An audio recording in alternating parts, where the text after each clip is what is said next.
Assalamualaikum warahmatullahi wabarakatuh. Alhamdulillahirrabbilalamin. Wabihi nasta'in wa ala umuri dunya waddin. Wassalatu wassalamu ala asyrafil anbiya'i wal mursalin. Walhamdulillahi rabbil alamin.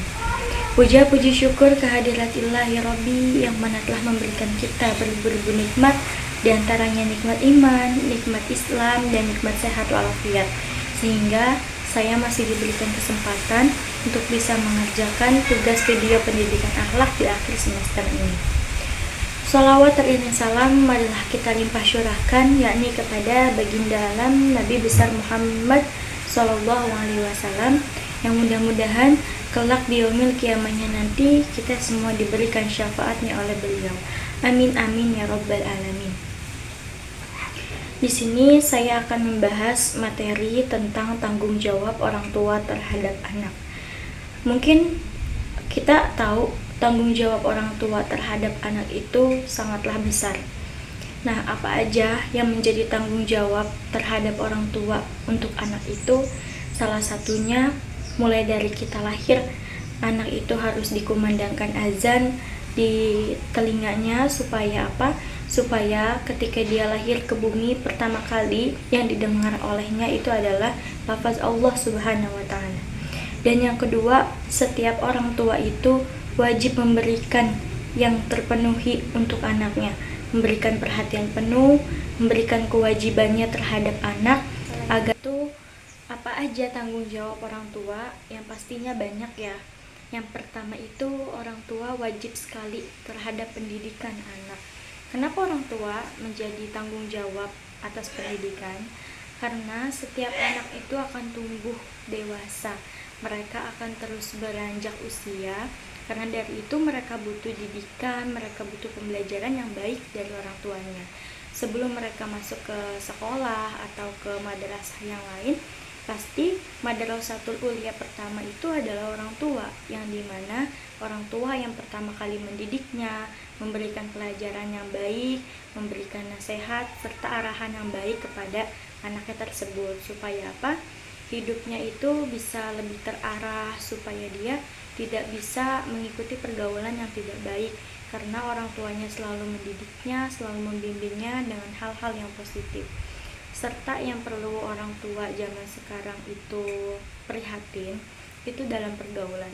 Banyak anak di zaman sekarang itu mereka salah bergaul bukan karena diri mereka, lantas ternyata dari orang tuanya sendiri. Kenapa? Banyak anak-anak yang bilang kita dibebasin oleh orang tua, kita dibolehin bergaul kemana aja. Sebenarnya maksud orang tua tidak terlalu mengekang anak dalam bergaul bukan berarti anak juga harus bebas. Mereka juga harus sadar akan diri mereka bahwa pergaulan itu tidak semuanya harus mereka ikuti, karena ada juga pergaulan yang baik dan pergaulan yang tidak baik. Nah, sebagai orang tua kita harus bisa memberikan contoh atau nasihat terhadap anak, manakah pergaulan yang baik dan tidak baik, supaya anak ini tidak terjerumus kepada hal-hal yang negatif yang di luar kendali orang tua atau pemantauan orang tua.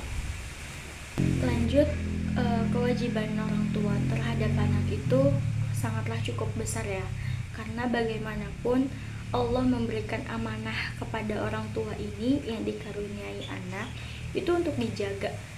Jadi tanggung jawab orang tua terhadap anak, begitupun tanggung jawab orang tua terhadap Allah. Apakah bisa ketika orang tua tersebut diberi amanah oleh Allah untuk mempunyai anak, untuk dijaganya, untuk dibimbingnya, agar kelak dia tumbuh menjadi orang yang baik, itu juga termasuk tanggung jawab orang tua terhadap Allah. Jadi orang tua ini Masya Allah bukanlah cuma sekedar tanggung jawab terhadap anak, tapi tanggung jawab terhadap Allahnya juga sangat besar gitu. Jadi semua ini tergantung kepada orang tua itu lagi. Bagaimana orang tua itu bisa membimbing anaknya dengan baik, bagaimana orang tua itu juga bisa memberikan yang terbaik, perhatian yang penuh, perhatian yang benar-benar membuat anak itu bisa mengerti bahwa dia mempunyai kedua orang tuanya yang sayang, yang sangat peduli terhadap dia. Banyak hal ya yang terjadi di dugaan kita gitu. Yang kita lihat di zaman sekarang ini, banyak permasalahan yang terjadi antara orang tua dan anak. Anak berpendapat orang tua lah yang salah, dan orang tua berpendapat bahwa anaklah yang salah. Lantas kita bagaimana menanggapi persoalan tersebut? Yang pertama, kita harus tahu watak setiap anak itu berbeda. Dan kalau kita tahu setiap anak punya watak yang berbeda, bagaimana dengan orang tua? Harusnya orang tua itu lebih tahu bagaimana sifat si anak tersebut, karena bagaimanapun dia adalah orang tua yang lebih tahu tentang anak.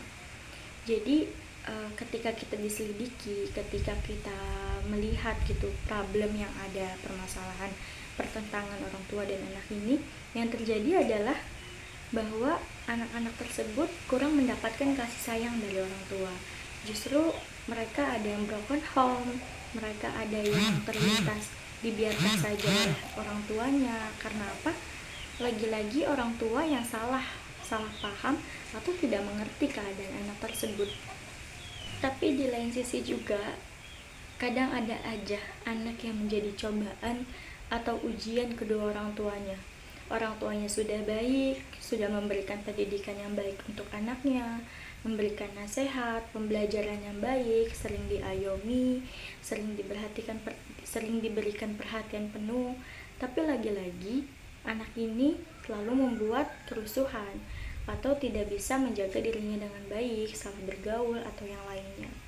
Jadi tidak bisa kita pungkiri bahwa setiap anak atau orang tua itu mempunyai kesalahannya masing-masing. Tinggal kita lihat saja dari mana kesalahan itu berasal. Tidak semuanya berasal dari orang tua dan tidak semuanya berasal dari anak. Setiap mereka juga pasti memiliki kekurangan dan kelebihan, dan saling melengkapi. Anak bisa mengerti orang tua dan orang tua bisa lebih peduli lagi terhadap anak. Jadi sebenarnya kewajiban orang tua itu sangatlah besar ya, bukan hanya pendidikan, bukan hanya tentang pakaian dia harus punya, tentang kebutuhan sehari-harinya, tidak. Bahkan orang tua itu bisa dikatakan orang yang benar-benar tahu gitu tentang anak itu semuanya. Karena kan anak juga lahir daripada seorang ibu ya, yang mempunyai keterkaitan batin yang kuat terhadap ibu. Jadi segala sesuatunya itu anak pasti punya kontak batin terhadap orang tua. Bahwasannya setiap anak itu tumbuh bagaimana dari orang tuanya. Anak mempunyai karakter, anak mempunyai sifat. Saat nanti dia dewasa, itu terlihat bagaimanakah sifat orang tuanya. Jadi gak jauh mungkin anak itu adalah buah yang jatuh dari pohonnya. Jadi gak jauh anak itu mempunyai ciri atau sifat yang terdapat dari salah satu kedua orang tua ini, ataukah ibu ataupun ayah. Nah, sampai kapankah orang tua bertanggung jawab atas anak? Yaitu ketika anak masih butuh orang tua atau masih memerlukan kebutuhan yang lainnya terhadap orang tua. Nah, orang tua bisa tidak bertanggung jawab lagi sama anak ketika anak sudah bisa memenuhi kebutuhannya sendiri. Contohnya yang perempuan. Yang perempuan ketika nanti dewasa pasti memiliki suami dan dia akan dibawa oleh suaminya. Nah, dari situ tanggung jawab orang tua sudahlah terlepas. Bagaimana yang laki-laki? Yang laki-laki itu ketika dia sudah mampu memenuhi kebutuhannya sendiri, sudah mapan atau tidak lagi bergantungan kepada orang tuanya, nah dari situlah tanggung jawab orang tua terhadap anak itu sudah tidak lagi, karena anak laki-lakinya sudah bisa memenuhi kebutuhannya sendiri. Dan bagaimanapun anak laki-laki kelak nanti di masa depan dia juga akan menikah dan lepas tanggung jawab dari orang tua. Namun tetap berbaktinya terhadap orang tua itu wajib yang paling utama. Nah, mungkin itu saja penjelasan atau hal yang bisa saya sampaikan mengenai tanggung jawab orang tua terhadap anak. Intinya kita sebagai anak haruslah berbakti terhadap orang tua. Bagaimanapun orang tua kita, mau dia baik, jahat, atau tidak melakukan hal yang baik kepada kita, tidak pernah memberikan perhatian yang penuh terhadap kita, mereka tetaplah orang tua. Mereka itu sudah sudah dinyatakan sudah memenuhi tanggung jawabnya dari kita bayi sampai besar, sudah menumbuhi kita, sudah mendidik kita, bahkan sudah memberikan yang terbaik. Tinggal balasannya kita saja, anak terhadap orang tua itu bagaimana. Intinya, seburuk apapun orang tua, mereka tetaplah orang tua kita, dan kita harus tetap berbakti. Itu saja, kurang lebihnya mohon maaf karena saya masih dalam tahap belajar. Wabillahi taufiq wal hidayah. Wassalamualaikum warahmatullahi wabarakatuh.